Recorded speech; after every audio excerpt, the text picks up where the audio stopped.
Hello friend, welcome back to my channel. Guys, मेरा नाम है प्रियंका और मैं स्वागत करती हूँ आपका स्टडी पॉइंट में। सो गाइस, आज हम जिस टॉपिक और जिस क्वेश्चन जिस सब्जेक्ट के बारे में पढ़ने वाले हैं वो बाल विकास एमसीक्यू है। तो हम इसमें 30 क्वेश्चंस करेंगे। गाइस, मैंने इस क्वेश्चन से पहले और आगे 60 क्वेश्चन करा दिए हैं। मेरा टारगेट है कि मैं आपको सी टेट या कोई भी स्टेट टेट के एग्ज़ाम से पहले आपको 1000 क्वेश्चन कराऊं, जिसका मैंने आपको 60 क्वेश्चन करा दिया है। आगे आज हम 30 क्वेश्चन करने वाले हैं।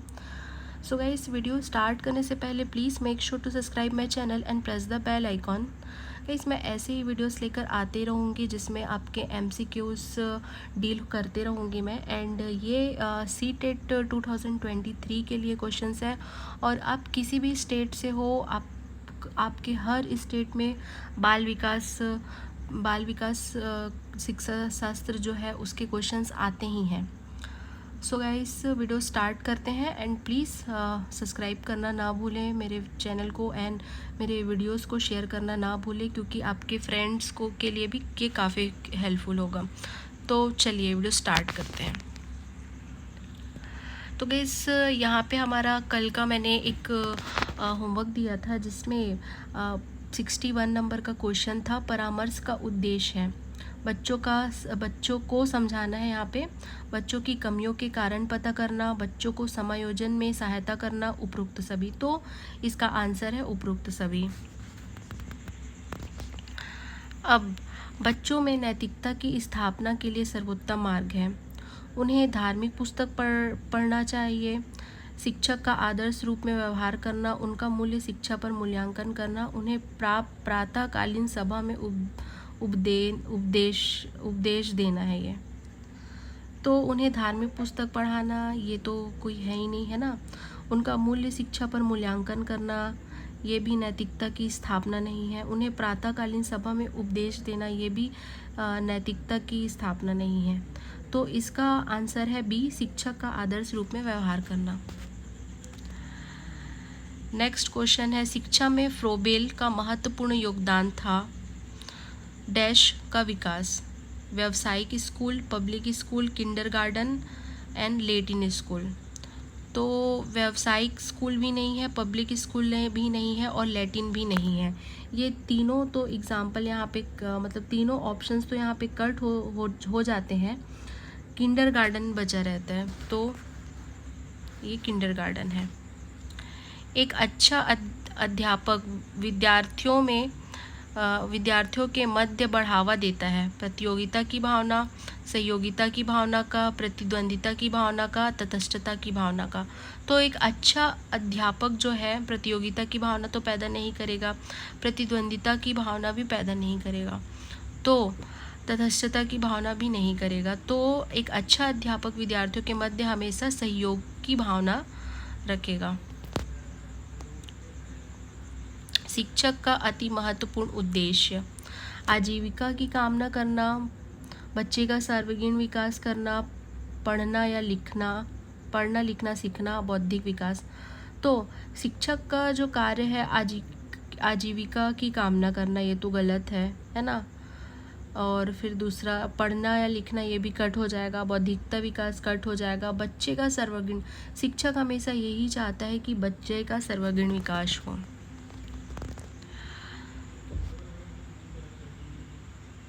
ठीक है, तो क्या है, डैश तथा डैश की विशिष्ट अन्योन क्रिया का परिणाम विकास के विविध मार्गों और निष्कर्षों के रूप में हो सकते हैं। वंशानुक्रम, पर्यावरण, चुनौतियां, सीमाएं, स्थिरता, परिवर्तन, खोज पोषण। तो इसका चुनौतियां, सीमाएं, स्थिरता, पर्यावरण, खोज पोषण कट जाता है यहाँ पे।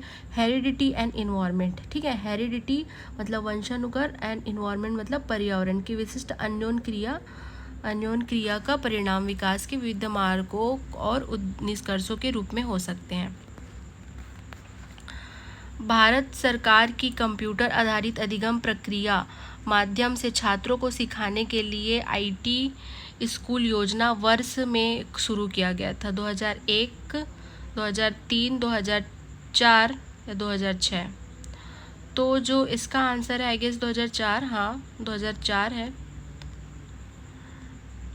1 से 6 वर्ष के बीच आयु के बच्चों को मौलिक अधिकार के रूप में मुक्त और अनिवार्य शिक्षा देने के उद्देश्य से सर्व शिक्षा अभियान शुरू किया गया। तो ये 2001 में शुरू किया गया है सर्व शिक्षा अभियान।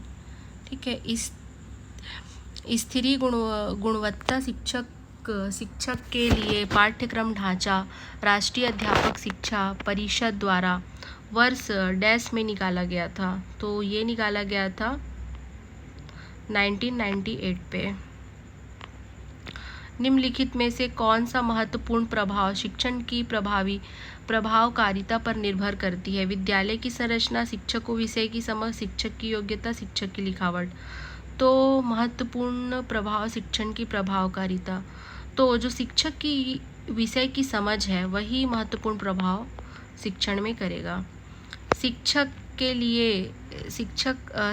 निम्नलिखित के लिए शिक्षण संबंधी सहायता सामग्री का उपयोग करते हैं। छात्रों को प्रभावित करने के लिए, शिक्षण को रोचक बनाने के लिए, छात्रों को एकाग्रचित बनाने के लिए, छात्रों के अंदर शिक्षण रखने के लिए।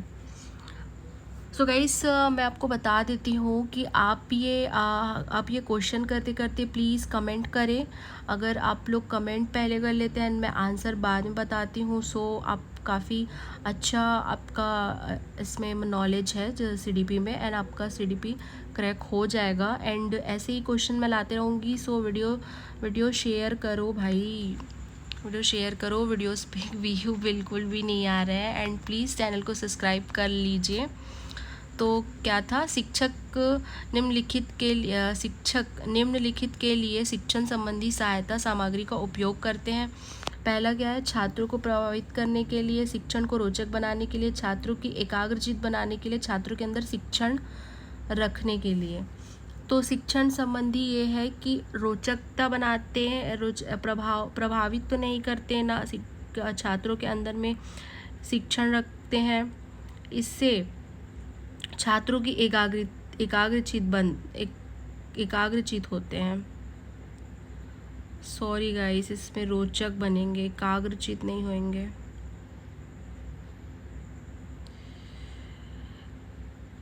यदि बुलाए जाने पर कुछ छात्रों के माता पिता अभिभावक अगर शिक्षक से नहीं मिलते तो शिक्षक को क्या करना चाहिए? माता पिता को लिखना चाहिए, जाकर उनसे मिलना चाहिए, वैसे छात्रों को दंडित करना चाहिए। वैसे छात्रों तो माता पिता को लिखना चाहिए तो हो ही नहीं सकता, वैसे छात्रों को दंडित, वैसे छात्रों को अनदेखा, तो जाकर उनसे मिलना चाहिए। किसी पाठन सामग्री को एक रूप में पढ़ना, पढ़ाई के रूप में जानना क्या कहलाता है?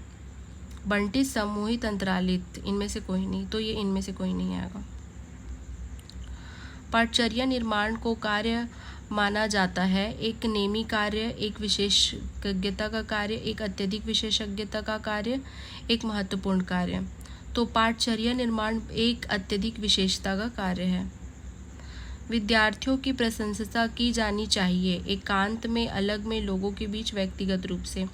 तो एकांत में तो नहीं करना चाहिए, लोगों के अलग से भी नहीं करना चाहिए, लोगों के बीच, व्यक्तिगत रूप से आई गेस इसका आंसर लोगों के बीच करना चाहिए। अच्छा, व्यक्तिगत और ये तो एक ही हो गया। निम्नलिखित में से क्या उस खांचे या रेंज को सूचित करता है जिसके भीतर किसी योग्यता या गुण के लिए किसी व्यक्ति के प्रवीणता स्तर का फैसला किया जाता है? तो अंक, ग्रेड एवं अंक दोनों। तो ग्रेड जो है वो योग्यता दिखाता है ना। अनुसंधान से पता चलता है कि हमारी पढ़ाई का डैश हिस्सा दृश्य और श्रवण अंगों के माध्यम से ग्रहण किया जाना चाहिए। तो 85% है ना। वर्ग कक्षा के माहौल में एक सकारात्मक पढ़ाई वातावरण स्थापित और मजबूत करने की अधिकार को निश्चयात्मक अनुशासन बढ़ावा देता है। बढ़ावा नहीं देता, बढ़ावा देता है से कुछ लेना देना नहीं होता, की ज़रूरत नहीं होती। क्या होता है? वर्ग कक्षा के माहौल की सकारात्मक पढ़ाई वातावरण स्थापित और मजबूत करने को। तो ये क्या है, इसकी ज़रूरत तो होती है, लेकिन जो वर्ग करते थे है ना, तो लोगों का वो होता है, लेकिन ये बढ़ावा ही देता है। जब किसी शिक्षक पर प्राधिकारी हावी हो जाते हैं या उसे अन्य कार्य करने के लिए विवश जाता है तो उसकी क्षमता कई गुना बढ़ती है, घटती है, अंशतः बढ़ती है। एंड नेक्स्ट अप्रभावित रहती, तो ये घटती है। छात्रों के सही मूल्यांकन के लिए निम्नलिखित में से किस विधि का प्रयोग किया जाना चाहिए? रचनात्मक, सतत मूल्यांकन, कोर्स के अंत में मूल्यांकन, प्रत्येक तो सतत मूल्यांकन जरूरी है साथ ही साथ, है ना। एक शिक्षक को समाज में सम्मान मिलना चाहिए जब वह एक आदर्श जीवन जीता हो, निष्ठापूर्वक अपनी ड्यूटी का प्रभावकारी तरीके से पढ़ा। ये सभी ठीक है, ये सभी आएगा इसका आंसर। निम्नलिखित में से किसे आप अधिगम की सबसे उचित परिभाषा मानेंगे? समस्या हल करना, विशिष्ट हुनर का विकास, आचरण संबंधी प्रवृत्ति का विकास। इनमें से कोई नहीं, तो इनमें से कोई नहीं आएगा। कोई व्यक्ति एक प्रभावकारी तरीके से एक हुनर कैसे सीख सकता है? अवलोकन करके, सुनकर, पढ़कर, खुद करके। तो प्रभावकारी तो अवलोकन करने से ही होगा, यस, खुद करके। अच्छा, वर्णमाला की पहचान वर्ष की आयु से होती है? 3 वर्ष से होती है। विद्यार्थियों में सामाजिक विकास विकसित करने हेतु एक अध्यापक को चाहिए कि वह जाने विद्यार्थियों की व्यक्तिगत रुचियों को, विद्यार्थियों के शारीरिक विकास को, विद्यार्थी के सभी पक्षों को, विद्यार्थी के कार्य को। तो सभी पक्षों को जानेगा तो ही वो उसके लिए अच्छा कर पाएगा, ठीक है। शब्द आइडेंटिकल एलिमेंट, समान तत्व, निम्न में से गहन संबंध रखता है? परीक्षा, क्वेश्चन से, सहयोगियों से, ईर्ष्या, अधिगम स्थानांतरण, समूह निर्देश। तो अधिगम स्थानांतरण। स्फूर्ति अवस्था कहा जाता है? शेषावस्था, किशोरावस्था, प्रौढ़ावस्था, बाल्यावस्था को कहा जाता है। वातावरण की वह बाहरी शक्ति जो हमें प्रभावित करती है किसे कहा है? Woodworth, Ross, gene, in Austin में से कोई नहीं, तो रॉस का कहना है। संवेदना ज्ञान की पहली सीढ़ी है। यह कथन मानसिक विकास, शारीरिक, ध्यान का विकास, भाषा, मानसिक विकास है। मानव विकास के संबंध में कौन सा कथन गलत है? विकास पूर्वानुमेय होता है, विकास सामान्य से विशिष्ट की ओर होता है, विकास रेखीय होता है, विकास निरंतर होने वाली प्रक्रिया है। अच्छा, रेखीय होता है। शारीरिक विकास का क्षेत्र।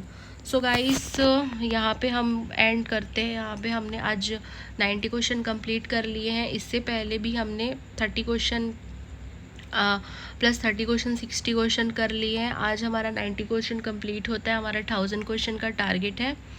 सो गाइस, ये आपके लिए होमवर्क है। शारीरिक विकास का क्षेत्र है स्नायु मंडल, मांसपेशियों में वृद्धि, एंडोक्राइन ग्लैंड्स, उपरोक्त सभी, है ना, शारीरिक विकास का क्षेत्र है।